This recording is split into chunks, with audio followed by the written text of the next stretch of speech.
Hey folks, it's Sam. I'm doing this video today. I'm doing an update on the Ukraine situation, the war, the invasion of Ukraine by Russia. I'm going to look over this. We have some information on it now, and I'm going to talk about some of the things that I had said before, the predictions, as you might say, that I got wrong. Not to make a big deal about that part of it, but just what I was seeing and what happened and the shocking nature of it that's really shown in the astrology. Um, and I'm going to be looking at a lot of things here, including this is from Instagram. This is an account where we see some of the Ukrainians who are fleeing. You see, it was like the pets, people taking their pets with them, these scared animals. It's quite a sad thing. The world is just shocked, really, at how quickly this just shocking development happened. And I will tell you, it was shocking astrologically as well, where we didn't really, I didn't expect that would happen by looking at the astrology, and also by considering what would be, I guess, reasonable to do. Like most, um, we felt like that it was sort of posturing, mainly because the consequences would be so ghastly to just invade the country like that, that public opinion would quickly turn against Putin, that it would be hard to sustain. How are you going to occupy this country now? These people don't want you there. They're not aggressive. There's no real precedent for it. So, like many, I said, I don't think this is going to happen, even though he's putting all those troops there. But astrology is what it is. And this is the chart of the moment that the conflict happened.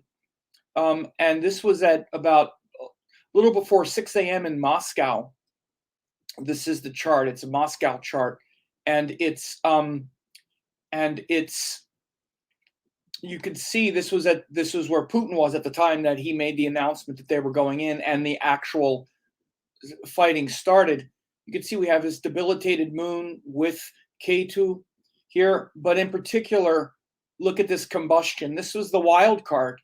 And I'm just going to say the biggest astrological factor that really determined this was exactly what I had been talking about, was this combustion, this Mars-Venus combustion was going to be happening for like a month.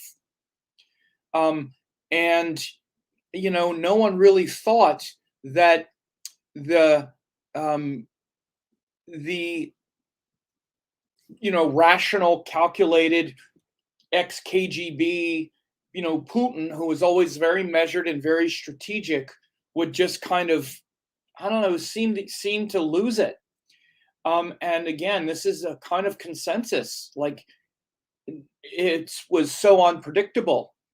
But again, this is exactly what I was describing when I talked about Mars-Venus conjunction here. This is the planetary war. Literally use the word war. It's what it's called, planetary war. And in Sagittarius, where when you look at Putin's actions and you look at his quote strategy, it's almost not there. It's almost like he's being fanatical. It's like he's being fanatical. And now what's happened is the current chart, which is here, this was today on February 27th. This chart was just drawn a couple hours ago. You see Venus and Mars have now moved into Capricorn. And what happened immediately when they go into Capricorn is they're now talking about maybe having a peace talk or something like that. We'll see how that goes. Again, I'm going to get into it more, but look at what happened. As soon as Mars and Venus went into Capricorn, well, maybe we need to have some cooler heads prevail. Maybe let's slow down. Whoa, let's consider the consequences of what we're doing here. Let's back this up, slow this down a little bit. he's considering what, this was rash, impulsive, again, very fired up around these ideas, very kind of fanatical about, that Ukraine is not even its own country, that it's actually, they're all Russians, it's all Russia. And, I, as the powerful dictator, get to determine who has a country or not. And if I want to violate the borders, I'm going to do it because, hey, they're all Russians. Now, again, initially, even when he first moved into that eastern part of Ukraine, he first moved into the eastern part, the Donetsk and Luhansk, I think, those two provinces that are very Russian sympathetic, if not, perhaps they would like to be part of Russia. And there's very credible, sources that the Ukrainian government have been very harsh against keeping them in line, right wing, if not neo-Nazi, right wing, local militias and whatnot in those provinces. So at first, when he went in there, when it first happened, I was like, okay, he's maybe going to just take those two provinces and then maybe build from Crimea into the southeastern section and join those two provinces in eastern Ukraine with Crimea and maybe a little portion of that part of Ukraine. I actually think Putin could have done that. He could have been strategic, and maybe this is what's going to wind up happening. But he could have done that, and there wouldn't have been much. There would have been protest, but there wouldn't have been a lot of resistance because they're very sympathetic to Russia anyway. There wouldn't have been a lot of fighting, and the world there wouldn't have been so much outrage. But that's exactly not what has happened again. So there's been nothing measured and strategic and calculating about this. So when he first just kind of rolled over the border into those towns and, did the declaration, again, it was very kind of calculating. He just declared that those are two new states and they're moving in there as peacekeepers. Again, that's a strategy. You're like, okay, he's being strategic. Okay, not really a war yet. It's a violation of the sovereignty of that country, quote, but a case could be made where it was a strategic, intelligent thing to do, for example. But then a couple days later to launch an all-out assault has been very different. So again, we see this kind of human toll that's been taken here. A couple resources, and I want to also go and look at a few other things people should look at, just so people know. I'm not going to talk about all the politics. People always leave me all these comments about you need to research more, you're blah, blah, blah, blah, blah, because I'm not talking about every single thing that I know about it.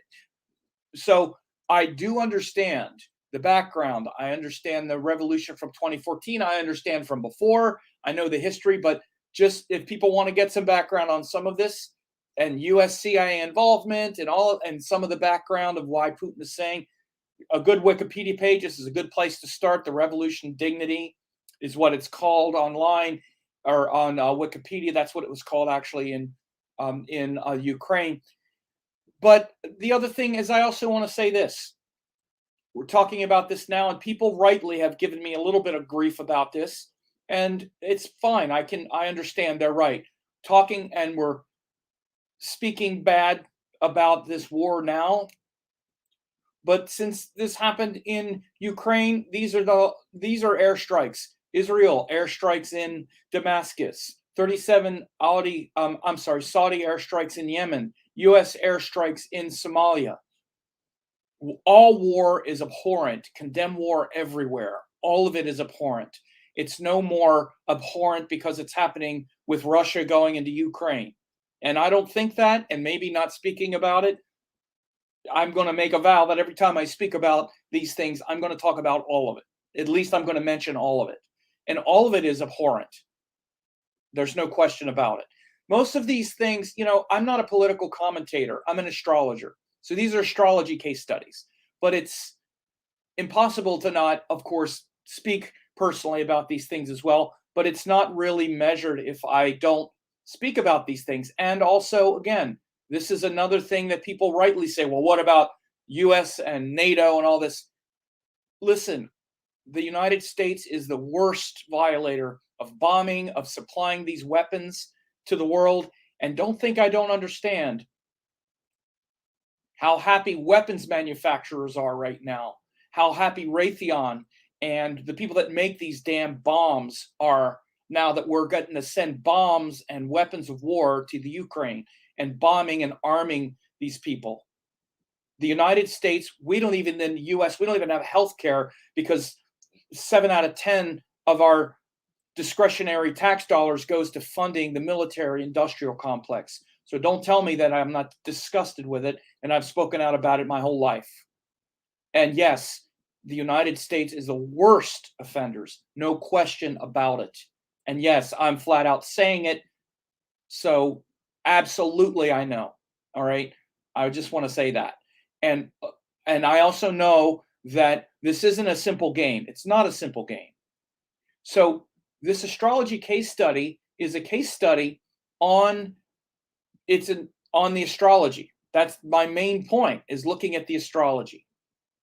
But when it gets into these kinds of things, I need to be responsible and also speak about these other things. It's true. Okay. So apologize in the past if it seems like I haven't. I understand why people would say, well, you never mention this. Right. Because I'm not talking about it as an astrologer at that time. It's not it's not the, by the way, I have. When I did a chart on the US, go look at my chart, my case study on the US, and see if I don't talk about it.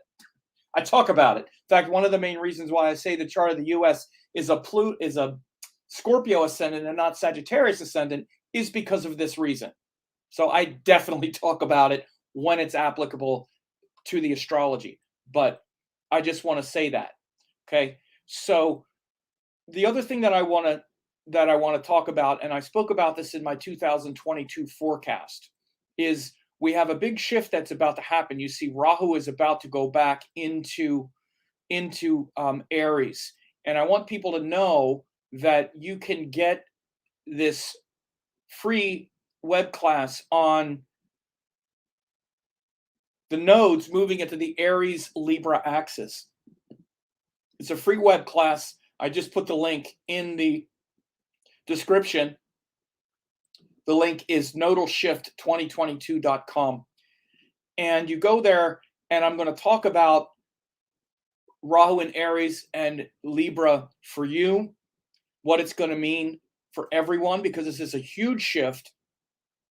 I spoke about this, particularly Rahu goes into Aries, and then later in the year, Mars is going to join Rahu in Aries. And I said at the end of last year, this is the most dangerous time in the summer of this year. And there could be huge revolutions happening.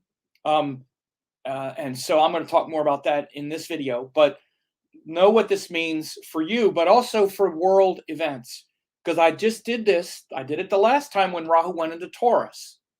When Rahu went into Taurus at the end of 2020, September of 2020, I said we're going to see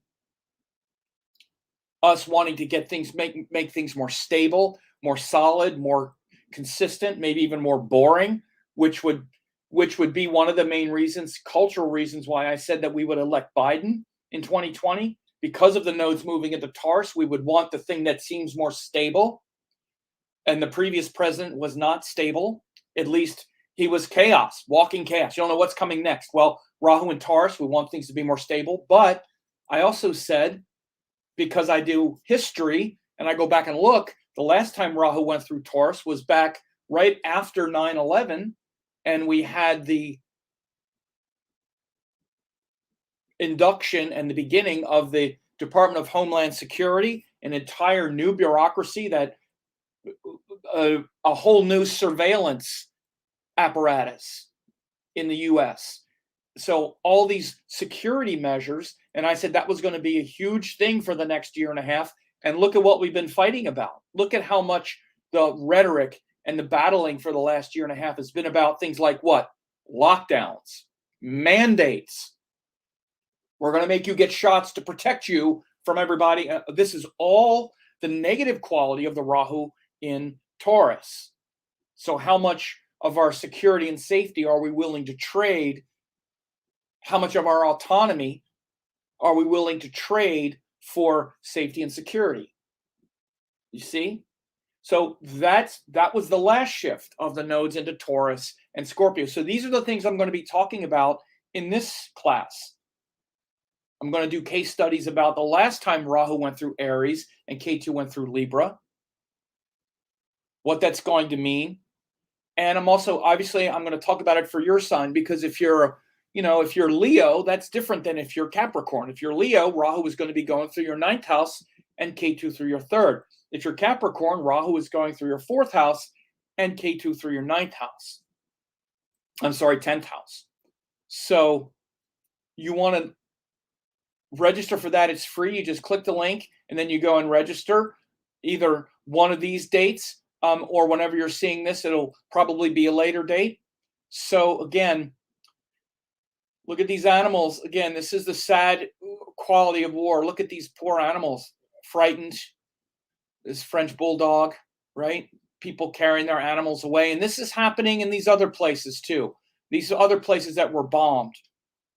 Poor people of Syria have been decimated, airstrikes, like a sort of pawn in the game of the Westerners. Yemen, airstrikes. Where do you think the Saudis got these weapons? From America. We're the biggest arms dealer in the world, and our tax dollars go to pay for it. And I'm not happy about it.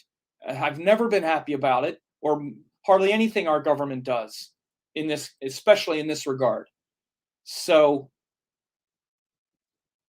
this is the legacy. So I'm well aware of it, believe me. So let's get to this chart now. So again, like I said, what happened when this started, I initially said that I didn't think that Putin was going to be so rash. I said, I think he's just trying to extract some concessions, which may have been like those eastern provinces.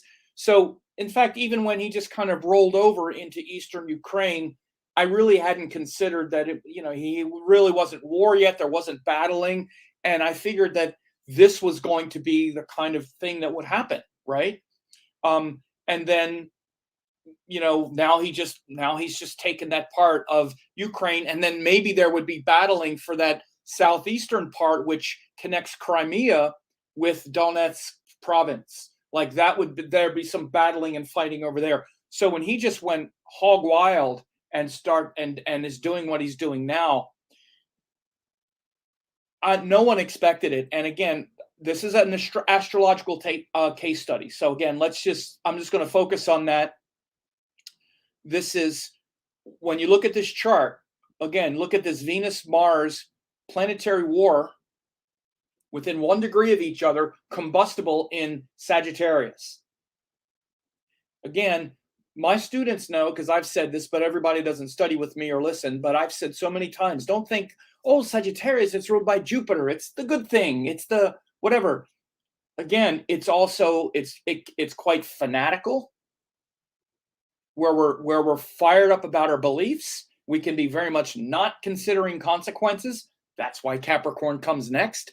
Oh, I'm so fired up about again, in this context, don't think that your beliefs and your religion is just spirituality. What do you think spirituality is to Vladimir Putin?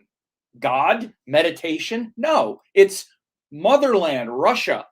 He says the greatest geopolitical disaster in the last century was the Soviet Union breaking up. Do you think that's not Sagittarius energy? So again, this is an astrological case study. So let's talk about astrology so we can see. This is getting fired up about your beliefs, like a religious fervor and a fanaticism about it. Mars, Venus come together. This combustion is what it is. It's combustible. And I would say very much in his mind, he sees himself as, I think he's a great admirer of like Peter the Great or whatever, the great Russian Tsar who, expanded Russia's empire. He sees himself as unifying and taking all this land back for Russia. He literally saying they're not even their own countries. It's all Russia. Again, this is like, people are like, what? No, they are their own country, and Ukraine has shown since they broke away from Russia in the early 90s that they want to be autonomous. They don't want to be under the thumb of the Soviet Union, former Soviet Union, and now Russia. And every time Russia, and Putin especially, has tried to install a puppet leader or someone to keep them out of the European Union, that they have fought against it. And it's been this battle, this game. And yes, I get the idea that Russia doesn't want Ukraine in NATO right up against their borders. There's no evidence that NATO was going to let the Ukraine in because the NATO, the NATO nation states understand this. They know damn well what it would mean to let Ukraine into NATO. They know. That's why they haven't done it. And there was not even really any talk of it. So this whole thing about that has just been propaganda from day one, in my view, because the history, and by the way, he showed it, in my view, he showed that it's just been propaganda because he came out and he told you the reason why, really, because that's not really Russia anyway. See, this is what can happen anyway when the fanaticism leaks out. You can see that all of that stuff about NATO and they might attack has all been propaganda. That hasn't been the real thing anyway. It's been, they should be in Russia anyway. Mother Russia, they should be in Russia. And the whole thing about NATO hasn't been the real reason anyway. So people who have been saying, well, why don't they just come out and declare that Ukraine's not going to go into NATO? Why don't they just do that? And then Putin would be calmed, Putin will calm down. That's just really not true. And I think the NATO states and others know that it's not true because they're nowhere near getting into NATO. So anyway, that's been propaganda and it's been repeated. It's effective. Putin is an ex-KGB. He knows propaganda. He knows how to do it, and it's worked. That's why a lot of people have been saying it. And a lot of people have been undermining the West's position by saying that propaganda. He came out and showed you what it was really about. There was nothing incremental about it. He's like, no, that's not even really Russia. All of it, it's not even its own country. It's all Russia. Belarus, Ukraine. So this is shown in the rhetoric, but you can see what happens. One of the things about Sagittarius as well, and here's what can happen. In all of that, what happens when we sort of vomit out that truth is now we see the truth. That's why Sagittarius, Pisces, Jupiter is going to show you the truth. It's going to show you the truth of what someone really believes. You can see what he really believes now.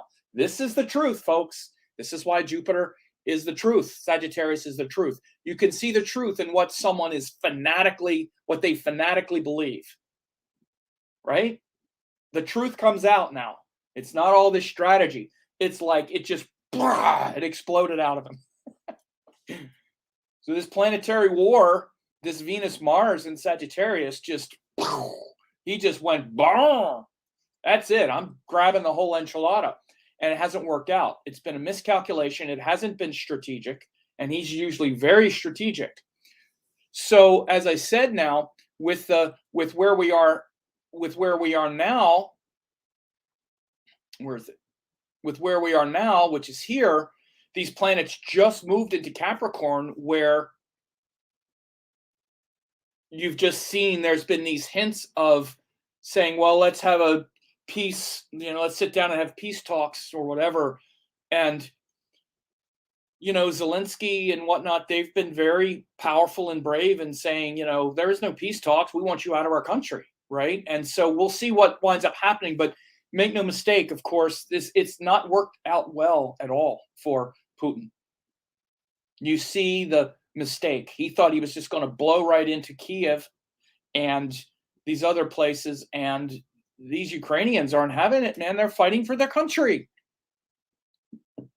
And there's all the reports are saying that even ultimately what winds up happening, see, this is why, again, I don't always say everything, but I know what the realities are, that it's messy, that there was no way I thought Putin was going to go crazy in some ground war in the Ukraine, because these people are going to fight for their life. And what are you going to do now? Bomb them?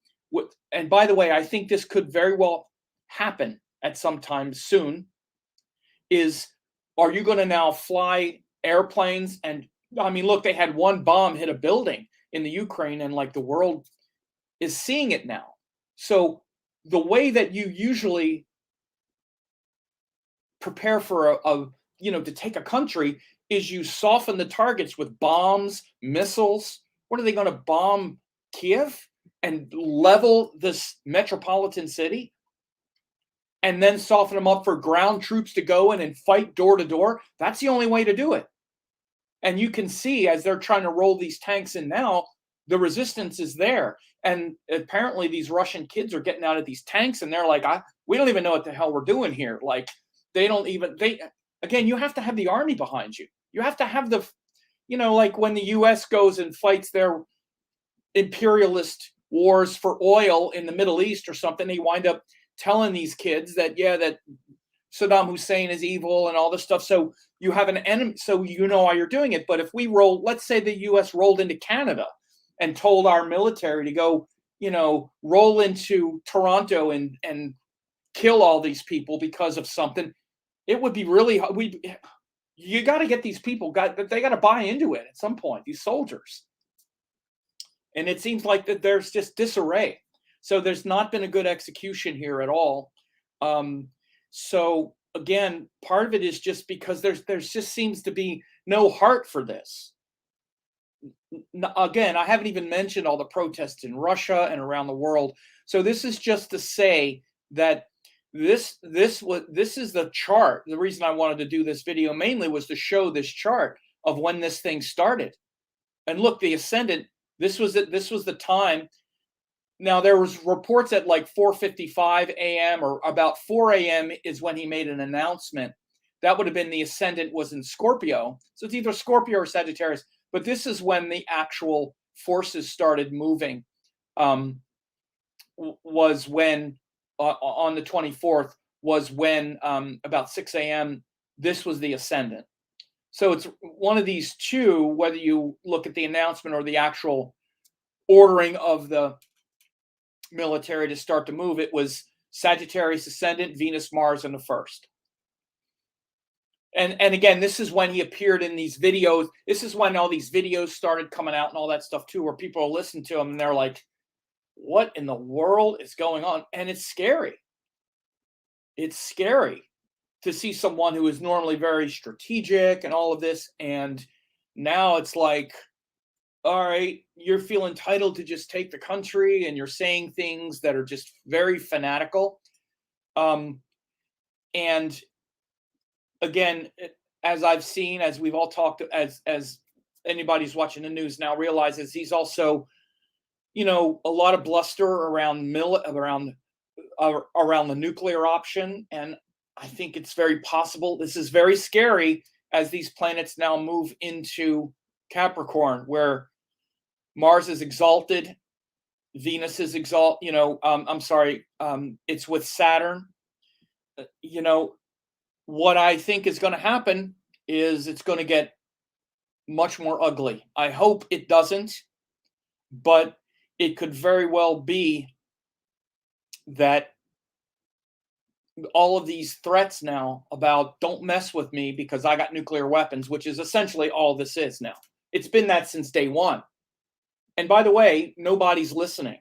They haven't wanted to. They've wanted to be careful, but they're cutting off the money. The sanctions are going to be crippling. Unfortunately, it's going to hurt the Russian people, not Putin. But the oligarchs and people, they're going to realize, because Putin has a delicate dance that he has to do to maintain power in that structure. And they're already, protests all over Russia. I mean, you never see this. These people are, and thousands getting arrested, and they're getting bigger. They're going to continue to get bigger. Someone asked about Putin's chart. We don't have reliable birth times. That's why I don't do it. It's between a couple days. Nobody is sure exactly what the time, not just the time, but even what the day is or the year. So we don't have his chart. You can't just make it up. And I'm not going to pretend that I know which one is real. That's why. Otherwise, of course, I'd be looking at his chart. And some have used a certain chart, but it's too unreliable to be just kind of winging it. So, but the thing is that all of this bluster around the possibility of nukes and whatnot is basically just to be saying, don't mess with me. But again, they've been doing it anyway. And they've been trying to be slow. They weren't going to do this. When he first took those eastern provinces, they were like, okay, they came out with a very incremental kind of slow thing. And then the next day he's like, bam, firing missiles and rolling tanks from Belarus. And then it's like, okay, here we go. But this is this threatening with nukes and saber rattling is right out of Soviet era KGB tactics. It's right out of the playbook. So what are you going to do? You look, not like anybody would ever want this to happen, but we have nukes too. The rest of the world has nukes, including Europe. Everybody's got nukes. Not everybody, but he's not the only one with nukes. So again, you have to, what do you do at this point? But you have to understand, this move is not a move of strength. It's a move of weakness. He wouldn't be saying all of this if he would have just been able to roll into Kyiv and own Ukraine. It ain't going the way he thought. In fact, it's going much worse. And I'm sure that he's getting reports back. Their supply lines are getting decimated. They're not holding anything, really. The idea that they're going to go in there with boots on the ground and take any of these cities is not going to happen until they decimate them with bombing. And if they start decimating Ukraine, I think the Russian people are going to turn on him like crazy. And this is the pickle he's in. They're already protesting. And again, he's a dictator, so he rules through fear. People are afraid to protest in Russia. They don't go out and just protest for the hell of it. And they're doing it anyway, and nothing has really even happened yet. He hasn't even done, it's been very mild. What happens if, again, he says, screw it, I'm not going to lose. I need to take Kyiv. I'm going to start throwing missiles. I'm going to just bomb the hell out of Kyiv so that ground troops can go in and take it so I can install a leader or whatever the unthought out end game is here, which has not been thought out. If he does that, again, what he really is learning or what he really needs to fear is his own people turning out and everybody turning against him. And again, now what are you going to do? Start arresting your own citizens because they're protesting you doing this? You're going to start turning tanks on your own citizens? Now, I mean, again, these things can just get way out of control. Way out of control. And apparently it's about 50-50 in the country. But there hasn't really been anything happen yet. They're getting propaganda. They're getting Russian news propaganda about what's going on and how they're just saving the Russians from the Russian Ukrainians from oppression and whatnot. But again, where does it go from here? The scary thing is that he's already overplayed a hand. There's a couple ways out. Hopefully, and I say this with, I really hope this happens, that there's a face-saving way out from here with these planets now in Capricorn. The best thing would be that there's a face-saving way out where he can claim the concession that, okay, these eastern provinces are now Russian and we'll get out. Something like that. And they negotiate some version of that. What would be worse is if this somehow continues forward, if he doesn't wise up and go, wait, I overplayed this and I better watch it. If he doesn't do that and he's like, screw it, I got to win this thing, then it's going to be absolute hell. Because then we have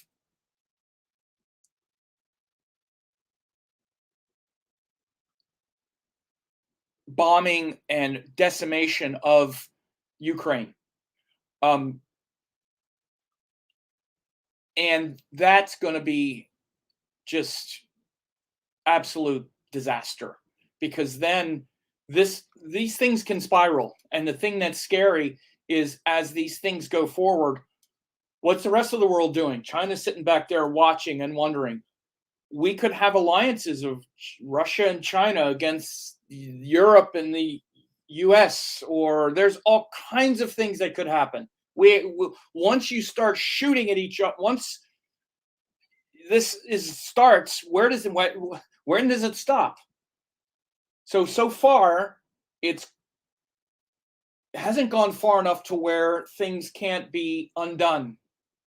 And hopefully this Capricorn energy can bring cooler heads to the table. If not, from here, man, if he really escalates this, and then you start seeing major bombings in Kyiv and other Ukrainian cities, and then this drags on, and let's say eventually, because look, let's be real, Putin could take Kyiv in a week if he wants to just utterly level the city and kill hundreds of tens of thousands of people. He could do it. He's got the bombers. He could just level the place. And the way he's acting, who's to say he won't?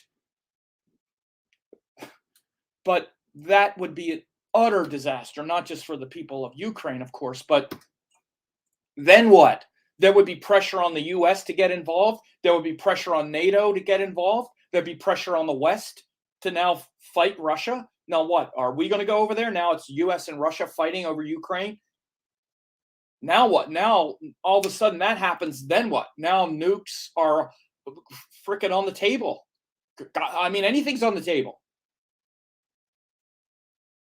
And of course, Putin knows this, but again, you would think that we expect that these are rational actors, and he's not acting rational. And he's hoping and thinking that the West is going to blink and that he can just take Ukraine. So again, this is very scary stuff. And again, I'm talking about this I'm talking a lot about the socio-political ramifications here. So again, I know these things can be pretty controversial, but are also really pretty obvious at this point. This is where we're at with this thing. Just kind of describing where things really sit. But the interesting part of the astrology part, and really the part that I got wrong, and I think everybody got wrong who was looking into this, was just not thinking that this is the fanaticism of, it's even the fanaticism of Mars and Sagittarius. Again, Mars, Venus, you have this planetary war, and Venus is getting the worst of it. Venus, which is the diplomacy, is getting definitely the worst of the war because it's not so good in Sagittarius. Again, Mars is really dominating it in that context because Venus is, those qualities of Venus, which would be to preserve people and, compassion and all like that, is getting fired up. It's too fired up with this Mars and Sagittarius is like, no. So hopefully, by the way, this is the chart of Ukraine. This was pretty well established. That has both Ukraine and Russia are experiencing a Saturn return. They both came about not far after each other. Ukraine separated from the Soviet Union August 24th, 1991. So they've been a separate country for 30 years. Then they haven't wanted to be occupied by a Russian puppet or part of the Soviet Union. So again, this is just like, it's just like, this is just fantasy land to say, well, 30 years ago they were part of us, so it's ours. And again, that logic and the astrology behind it again is to realize that before that wasn't even his rhetoric. I mean, that came out of the blue. And this is when these announcements started. This was like when we started seeing all these announcements. Before that, it was like, by the way, he was saying, I'm not going to invade Russia. We can Putin was saying, and all of the Russian foreign ministers and were saying, we're not going to invade. We can put our troops there. We can bring troops onto the border. We could do that. We're not going to invade. We're not going to do anything, right? And every time it would come up, he would talk about the NATO expansion and all of those things. Again, this propaganda, kind of seeding the propaganda this way and all that stuff. And then they roll in, even when they roll into Eastern Ukraine, it's like, well, this is a peacekeeping mission because of the neo-Nazis in Eastern Ukraine, blah, blah, blah, blah. And then all of a sudden, that's it. Boom.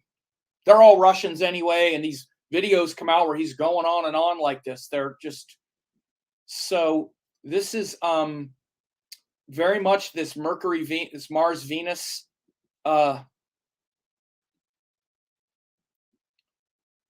combustion in Sagittarius. So people are putting a birth time for Putin and whatnot. I see in some of the comments. Again, I've already said that it's not reliable. And some Western astrologers are saying, one of the comments, it's not reliable. It's just not. So if you want to spread that, that's fine. But again, it's not a game.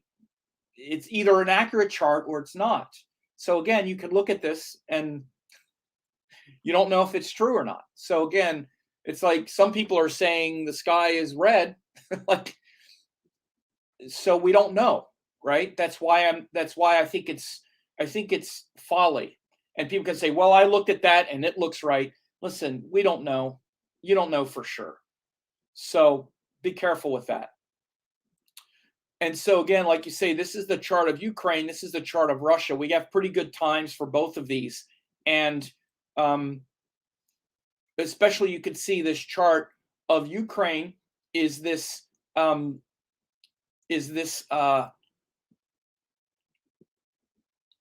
Capricorn rising with Saturn and Moon here in the first house.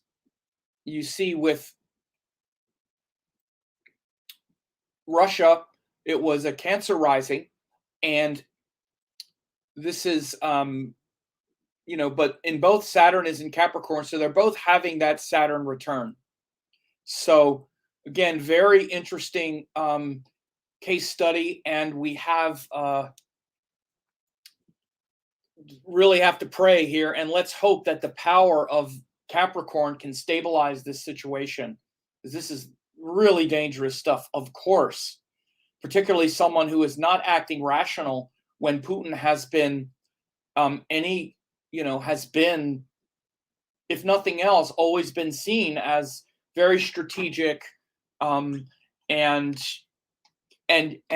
calculating, and that he could have pretty much bitten off those places in Eastern Ukraine, and maybe even had a bridge from the Crimea to those provinces, and then even expanded instead of those provinces, even those states. That's what many thought was probably going to happen, because the first part was pretty soft, and then he could have expanded in further inland from those small towns, those provinces, inland to take the whole states, or whatever it is, the geography there. To think that he's going to just dive right in and take the whole country because they belong to Russia has not been rational. And one second.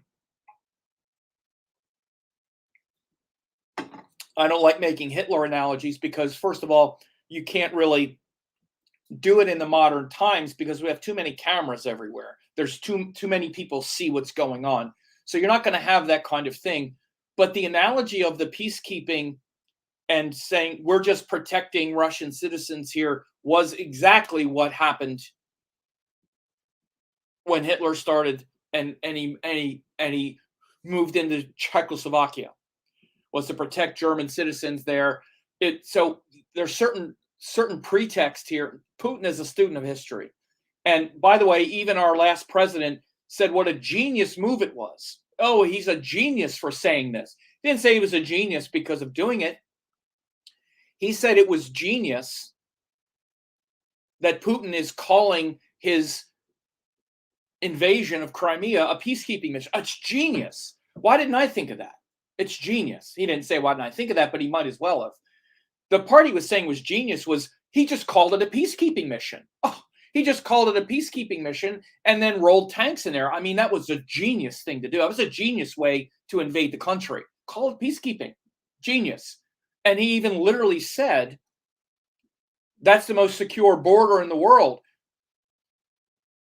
Again, if he runs for president again, he should be asked, so are you going to amass tanks on the border with Mexico and roll tanks into Mexico? Because when Putin did it and called it peacekeeping to protect our citizens, you thought it was genius. Do you think it's genius if we roll tanks into Mexico?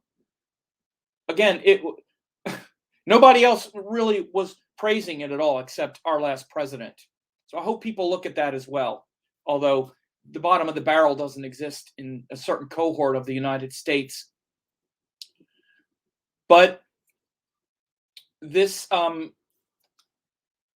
is scary times because someone is not acting rationally, and things could spiral because, again, where it goes from here, it's hard to put the genie back in the bottle, especially if this just escalates. And let's say, I mean, again, let's just say this time next week, Putin has been like, that's it. I've been humiliated. I need to win Ukraine. I need to take Ukraine. They're part of Russia. I don't care my citizens say. I don't care what anybody says, and unleashes the fury of the Russian military.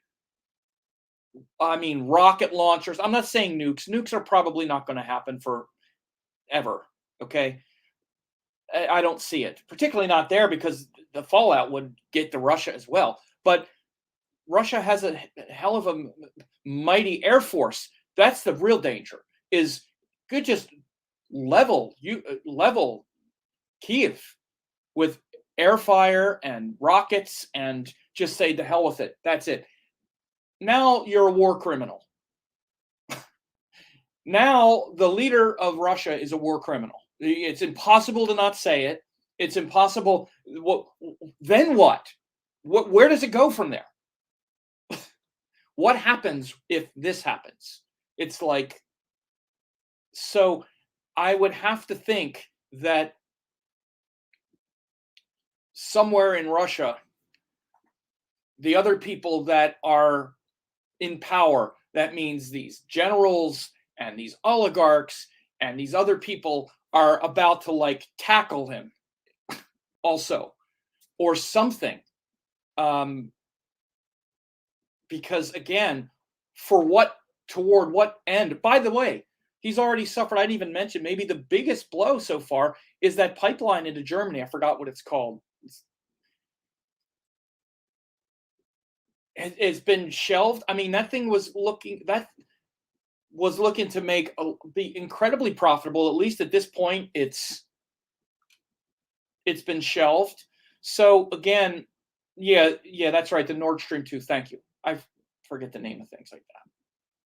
So this could be just, it could be the type of insanity and incredibly dangerous stuff that I talked about. And by the way, I said it literally like about every time that I mentioned Rahu Mars joining up in the summer. Like every time I mentioned it, I said, we got this thing like Russia, or China, with China and Hong Kong, or not Hong Kong, Taiwan and Russia and Ukraine, Russia, China, military, who knows, nukes. Rahu Mars coming in the summer is going to be really dangerous. So I hope and pray that we can back down from this, that there's a face-saving way for Putin to get out, and maybe they negotiate some part of the lower portion of Ukraine is Russian, and he can say that his gambit paid off for the Russian people, and somehow that's left alone. but he's unleashed a real monster here regardless at this point, because now the world is on notice of what is possible and what he's capable of and what he really thinks, regardless of how far he takes it on now. And later on, when Rahu Mars goes through Aries, it becomes very dangerous. And hopefully it's not dangerous in that regard. But there's also possibilities of things like new leaders. I talked about it last year with Navalny. And the Russian people are ready for new leaders. And by the way, Putin is aware of this. Dictatorships become harder and harder to maintain. You've been a dictator for 20 years. You got to keep coming up with some new tricks or new ways to get people. Hey, look, now I'm doing this because here's why you need me to be the strong man now, because they forget after a while. And it's like, oh yeah, why are we happy again that we're under the thumb of a dictator? What is he doing for us now? I forgot. Oh, there's enemies in Ukraine, and now I got to go fight them for you. Okay. Dictators have to keep coming up with new tricks or something. So again, I don't want to get too granular there, but the point is that he's not that. I think he knows that if there was an actual free and fair election, he wouldn't win it. So anyway, again, I want to let people know about the class on Rahu Ketu and the 12 signs for you, and how this can benefit you, because again, we do have Rahu going into Aries and Ketu into Libra, which is starting within the month, within a few weeks. And that's going to affect everyone.